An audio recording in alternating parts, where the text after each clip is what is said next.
Welcome to the Pickleball Legends podcast, hosted by me, Evan Small. This is the place where passion for the game meets the stories of the players, coaches and fans who make pickleball more than just a sport. They make it a story worth telling. Today I'm joined by Hannah McAdam, a pickleball player from Northern Ireland who has some big plans on how she wants to take the grassroots level of the sport forwards in her local community. So without any further ado, let's hop right on into today's episode. This episode was filmed in the Maldives. That's why you might hear the sea in the background, some birds chirping. And today, this episode, we have Hannah. Hello. Who is a pickleball player from Northern Ireland. So, I'd like to do a bit of background before. How did you first discover pickleball? My mum played pickleball by accident. How did she play it by accident? She signed up for a tennis lesson whenever she quit work. And one day their coach saw other people playing pickleball and they decided to have a go, and they never played tennis again. It gets quite addicting when you first start playing it. Yeah. And did you go along to one of those sessions, tennis? Yeah, so what started as a group of 4 to 5 players quickly became a regular weekly pickleball, bi-weekly pickleball. And she persuaded me one day I was off work to come along and try it out. And I've played every week since. And how long ago was that then? That was 2019, so 6 years ago. 6 years. Just before COVID. Quite a long time. And did you play any other sports before, racket sports, anything else? Field hockey was my sport, but I broke my wrist twice. And in 11 months playing hockey, and it was very sore to play when I got back. And when I played pickleball, it wasn't sore. And when I tried to play pickleball and hockey, it was sore. So I gave up hockey after playing for 20 years, and now I just play pickleball. And do you find that there's applicable skills? I know I was interviewing someone earlier and they played table tennis. Now it's... Technically, no. Maybe there's a bit. But tactically, yes. So I was known as a very good reader of the pitch on a hockey pitch. So I find in pickleball, I'm best at the tactical side of it rather than the technical side of it. Do you ever, when you played hockey, did you ever play at any competition level? I won a league once, but mid-tier league in Ulster with a team. And that was probably the biggest change, was going from a team of 11 players down to a team of 2. It's quite the transition. There's almost more energy when there's a big team, whereas when it's just 2 people, you've got to keep the energy up. Would you say, having done competitions in hockey, has that prepared you for competitions in pickleball? Yes, definitely. Yeah, mentally and... Yeah, I've never had an issue or a nervousness playing maybe the first game of a tournament, but the competitive side of... I've always grown up competitive sports between hockey and playing pool or table tennis with my parents growing up. We were never allowed to just win. We had to win it ourselves. So my dad ingrained that competitive in me from a child. And with the pickleball, how long did it take before you started playing in competitions and more seriously? So whenever I started, probably only played a few months, and then it was the end of 2019, so then COVID hit. So I was meant to play my first tournament in 2020, but it got cancelled, which was meant to be the English Open. So the English Open in 2022 was my first pickleball tournament, especially internationally. And since then, I've played in at least 3 countries every year. What kind of countries do you visit? So started off with England, Scotland. Then I have ventured to Hungary, Portugal, Germany, Portugal again and again and again.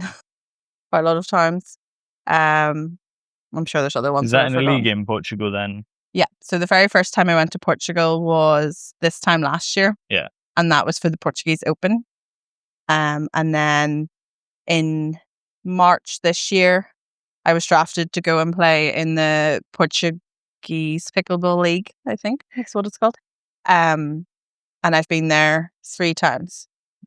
Winning or? Not quite. Not quite? The very first First time we went, myself and my partner were the MVPs of the weekend. We were undefeated in ladies doubles. It's gone a little downhill from then with a mixed team every time.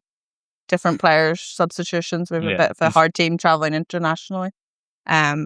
So we're playing the long game and the finals are next month. So that's when we're going to start winning. Well, you mentioned there that you played ladies doubles. Is there a category that you prefer? Singles, ladies doubles, mix? I love playing them all, but I find them all very different. Yeah. So singles I love because there's no pressure on yourself to perform for somebody else. It's all on yourself. And most tournaments play singles on the very first day. So I use that as a practice session, getting used to the court. And I would have played a tiny bit of fun tennis as a child. So I do have some tennis shots. So the singles game suits me. Yeah. I really like it. But I don't get to practice it really at home because there's no club sessions for singles. And then ladies doubles, I tend to be the stronger pairing or more aggressive pairing.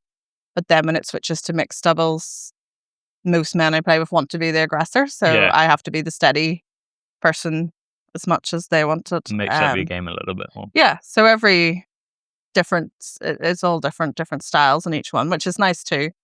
But I like to be the better player. But I like playing mixed. But I haven't quite found the right mixed partner yet. It's tough to find a partner, definitely. Yeah. I mean, I know I always struggle with going into competitions and trying to find partners. Matching the skill level as well. And you always want to play with a better player, but not everybody can do that, can they? Mixed I found, not so much this year, but in my first few years of tournaments, I was the stronger player and that didn't work. Yeah. Because you were playing against teams where the man was the stronger player considerably and he was probably dropping down a division when he shouldn't to play with a lady of weaker player. And I needed the guy to step up and it didn't happen. But this year I've had some good partners. That's good. And do you have a favourite shot? My roll volley. Roll volley? Yeah. It's a nice one. Very aggressive base shot, keeping them back. It's very nice. Definitely suits your aggressive play style. I know I definitely got hit by a few balls then. They do hurt when they hit you. It's the one that I probably do more than I realize, and it's whenever you come to a session like the other day and you're doing it, oh, that's the shot I always play. Yeah. Even when I probably shouldn't. That's all right. It's your personal play style. Yeah, it works. Everybody's got different ways they play. And when you're playing in those competitions, obviously flying off to Portugal, it's not a close to home competition, especially not from Northern Ireland. Is there anything that you do to prep yourself for those games? Anything that you've learned to... Try and get there at least the day before so I can get a little bit of practice on the courts. I think because I don't get that nervous, scared energy beforehand, I am quite good at just rocking up and playing. Yeah. And from hockey, whenever I played hockey, I jumped 3 or 4 different clubs depending on whether I was at university or school or whatever. So I got used to interacting with people from everywhere. So I don't mind playing with somebody new straight away in a tournament. It's not that scary, which tends to happen when you go further afield. Yeah. And always a good pizza or something beforehand. The night before, make sure I eat and drink. Yeah. Do you ever... We've talked about across the world now. Going back to Northern Ireland, what's the pickleball community like there? Because I'm sure it's not too linked to the England community in lots of ways, but also part of the same community. So the higher level players, the majority of them, especially the younger higher level players, there's not a lot of them, but that sort of group would kind of interlink into England because that's where you have to go to get good tournaments or hard games. As a general population of pickleball, it's more trending towards the older generation. Most leisure centres and clubs started off as an active ageing programme, so most of them are over 60. I think whenever I started playing, there was the Hamiltons and myself, so we brought the average age down by about 40 years. And that was it.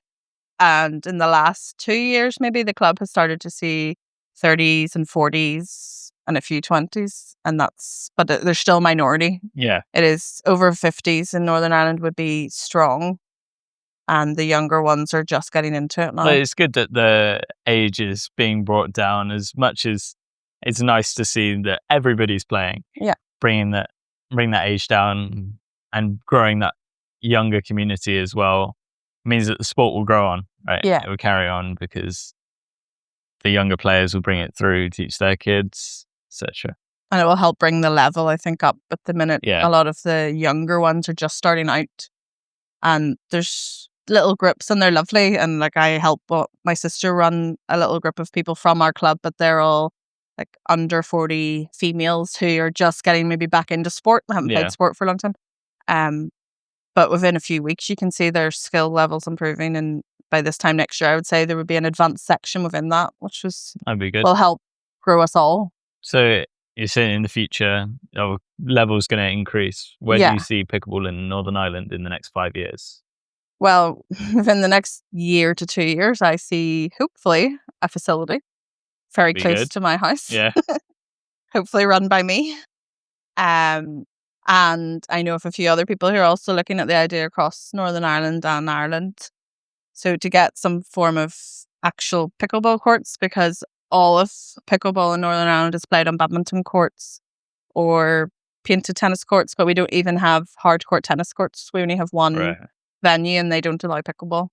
So everyone's playing on a wooden floor or a multi-sports floor. So I think, especially to bring up levels and international competition styles, we need the proper surface. Yeah. But I do see that if it doesn't happen by 2026, I'd be very surprised. And, well, you mentioned there that you wanted to run a facility. Is that your goal? Is that your dream to have your own facility? Do you do any coaching within that, or is it? Yeah, so I'm a qualified PPR coach at the minute, level 1. I've unofficially coached since probably the first year I started playing, because with my tennis and hockey and age, I was quite at the high level within our club quite quickly. Yeah. And I was a hockey coach previously, so quite good at coaching, I think, or people tell me I'm quite good. And then I got properly qualified whilst I was injured and had nothing else when I couldn't play pickleball. I did that. So yes, my idea is the facility won't just be courts. It will be coached. It will be sessions run like a big club. I want to build a community that people want to come and play, stay for a coffee afterwards, bring in pizzas on a Friday night. I think that's the best part about pickleball is the whole bat and chat atmosphere. Yeah. Playing, obviously you can go and do the high level competitions, and then you come back and you have a nice friendly game with your mates and all of that. I think that's definitely the way forwards with pickleball. Obviously that's for England, but I don't know about well, at the minute, our club that I play in Arts Pickleball, there's 2 or 3 sessions a week that are run that have the upwards of 30 to 36 players play on 4 courts. So you don't get much pickleball, but 70% of those players go to the cafe afterwards, and we spend as much time having coffee and lunch as we do playing pickleball. Yeah, get those calories back in after burning them all up. And I know in conversation earlier you mentioned that you played pickleball with the wrong hand for a while. Is that because you broke your wrist from hockey, or? No, I had a random freak accident in the gym. A bit of a troublesome period, start of 2023, where I had a sore back, came back to the gym too early, tried to race a little granny, trying to do sprints on a track, and fell and tore my rotator cuff. So that was me out for a year if I didn't switch hands, but I did. How did you find switching hands? Because I know that's something a lot of people do when they get injured, like Jack Monroe, prime example. Yeah, someday I'll play like him. I was rubbish for the first little while, but again, found people that were equally rubbish with their normal hand that I could play with, and got better and better. And I ended up playing the Irish Open and something else with my wrong hand, the English Open that year. And I was frustrated because I wasn't, every other tournament I'd gone to, I'd always won a medal no matter what, maybe 3-0, 3-5, whatever. No, I maybe wasn't winning medals, but I was still winning games. But it was frustrating. But I remember one session in particular on the run up to a tournament, and I was playing with some of the top players in Northern Ireland, and some had come up from Dublin. and still winning some points, but very annoyed. And I asked them at the end of the session, can everybody switch to their other hand? And I hammered them all. So yes, I wasn't great at my normal hand, but as the non-dominant hand, I was top of the game. Yeah, good. Just wasn't a tournament specifically for that, unfortunately. Oh, it's a shame. Yeah. And do you follow anyone? I know we just mentioned Jack Monroe there. Do you follow anyone who's a high level? I would watch a lot of the PPA in America. Yeah, Follow a lot of the different individuals. just general rather than being specific to a player. Yeah, probably. I do like Anna Bright and Annalie Waters and different ones. But yeah, just as a general, I would follow them, and then all the English ones too. So what's the toughest match you've ever played? Being very honest, recently at the English Open, had tough games, but it wasn't our opponents. It was our own team dynamics just fell apart. And I have no recollection what happened, why it happened. But it was very hard to play that whenever your team just aren't on the same. You think you're on the same page. You're all both saying the same thing, and just nothing works. And you play against somebody you could beat with your eyes closed, and you get pickled, which was slightly disappointing and shocking. But we were able to turn it around, and we still managed somehow to get out of our group, which was nice. And we lost to eventual medal winners, so we were able to turn it around. But in the moment in those games, you just want to scream, but you try and be the bigger person. How do you deal with those then? How do you deal when you're... Well, that one in particular, I'm very friendly with my partner. We're great friends at pickleball and outside of pickleball. Which also then makes it tricky. If it's somebody that you don't know, it's easier to either ignore them or maybe tell them what's going on. But I know her style, and I know she has times where she needs left alone. She needs encouragement. So it looks harsh, but at that particular moment, I just ignore her off the court and give her space. Yeah. But she's told me before that's what she wants, and hopefully maybe that's why it worked. Yeah. And somebody else, we had a great friend who came in and was her shoulder and helped her out and let me breathe. That's good. So it worked out in the end. And you said that you were going to Portugal in the league. Is there anything that you really want to achieve? Is it competing in America, or? I would love to get out to America to play, even just recreational. I've been to America twice in my life, and both of those times were before I knew what pickleball was. Yeah. So I would love to go. I feel like there's a business excuse to go out and look at venues for some research, market research. So hopefully I'll get that in the next 6 months. You've definitely got some incredible courts out in America. Yeah, I follow them all on Instagram, and I try and zoom in and see what sort of lighting they have and what sort of flooring they have. And I know I have lots of friends who, quite a lot of Northern Ireland people have moved to America but come back for family, and maybe come back months at a time. And now whenever they Google Pickleball Northern Ireland, we come up as our club. So I've met some lovely people who are still based in the States that I could easily, and they've said, come on out. I know X, Y, and Z, and we'll hopefully get that in the next 6 months. Very good. And are there any hobbies that you do to balance out from all this pickleball? Well, no. Some, but not very many. I pretty much run our club with my mum and a lovely committee, which takes up a lot of my time. Trying to run the business to create the courts takes up a lot of time. So I suppose my only hobby outside of pickleball is house sitting for friends and friends of friends. When they go on holiday, I get a mini holiday with their animals, and I do love animals, so it's a nice bonus. Yeah. What do you do for work? I'm an accountant some days, but I have a very flexible job, so I do tend to still make pickleball every day, and then I might be working at 12:30 at night, but if it means I get out for 2 hours onto the court, I think it's worth it. Just addicted to pickleball. Your whole life is pickleball. And obviously we're in the Maldives on a pickleball coaching break. Anything that you're so far finding that you're going to take away from this? That I like the heat more than I thought I did. Yeah. So last year I went on a pickleball holiday to Spain and loved it. And that's what kind of made me jump on this one whenever I seen it advertised, and tried a different style of holiday. And I've never been further than a 6-hour flight, so this was quite a Quite a difference. trek. Yeah. But I would definitely come back to this side of the world and love to travel to more places that I can play pickleball outside, because I think that it suits my game style and it's much more fun seeing bats fly over your head than a rain on a leisure centre window. Would you want to build an outdoor facility in the UK, maybe with a roof? Or I don't think in Northern Ireland it's possible with wind. Yeah. Every day it rains. So it's not ideal. No. It's probably not enough sunny days to make it worth it. No. But I do know if we would holiday at home down in Fermanagh, which is the other side of Northern Ireland from where I live. And it's a caravan site with a tennis court. And we're very friendly with the owners. So we are looking at putting a pickleball court there. And it has more sunny spells within a day.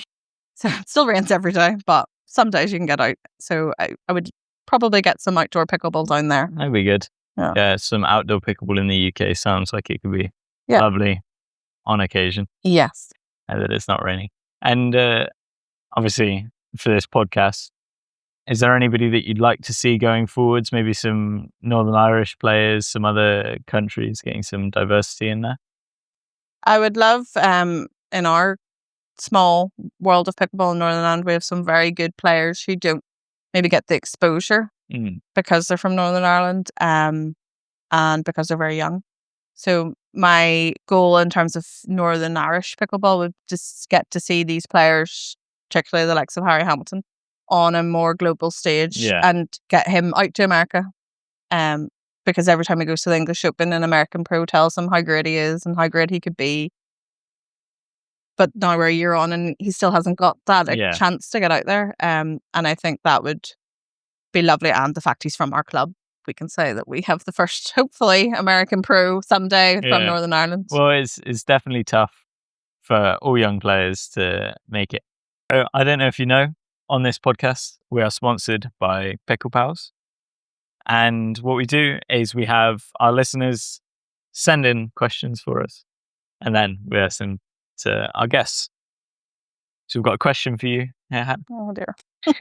Which is, where do you see pickleball in general in 10 years' time, either nationally or internationally? Internationally, I see it more mainstream. I see schools playing it. So that means the grassroots level, getting it more. People have actually heard about it, which you don't have to explain it anymore, which would be ideal. And also more tournaments, I would say, throughout Europe and probably the world, which we're starting to see at the moment with prize money and proper prize money. That people will actually have pickleball careers, not just I'm an accountant and I play pickleball, or I do this and I play pickleball. That it's a sport in its own right. That would be good if people could people are making careers from pickleball, but if people could make it in the UK playing, that would be very good to see. And the likes of coaching, a lot of money and effort and time goes into being a coach for little to no financial reward. And most of us aren't looking for financial reward, but to bring the level on and to make it more mainstream, that needs to become more of a commercial side of things. I think especially that would be more nationally than internationally. Got another question. We might have already answered it earlier, but what are the biggest problems for pickleball in Northern Ireland? Facilities, court time. Our own leisure centre doesn't allow our club to book any more courts. They only will give us so many hours a week. We have to fight with netball and jiu-jitsu and basketball to even get the courts, and they love to cancel on us. So definitely the facilities, I think, will be a big thing that will help, but that's definitely what's missing at the moment. Well, that's your area of expertise. Hopefully nobody gets there before me. If anybody's watching in Northern Ireland, then Hannah's the one to look out for. If anybody wants to invest, hit me up. All right. Well, thank you very much, Hannah. No problem. Thank you. Lovely to interview you. And we'll see you guys in the next one. Thanks for watching this episode of Pickleball Legends. If you enjoyed it, don't forget to like, follow, and subscribe. Whether you're watching on YouTube or listening on Spotify, Apple Podcasts, or anywhere else you get your fix. We've got new episodes coming out every 2 weeks, so make sure you're following so you don't miss the next one. Thanks for tuning in, and as always, keep dinking, keep smiling, and stay legendary.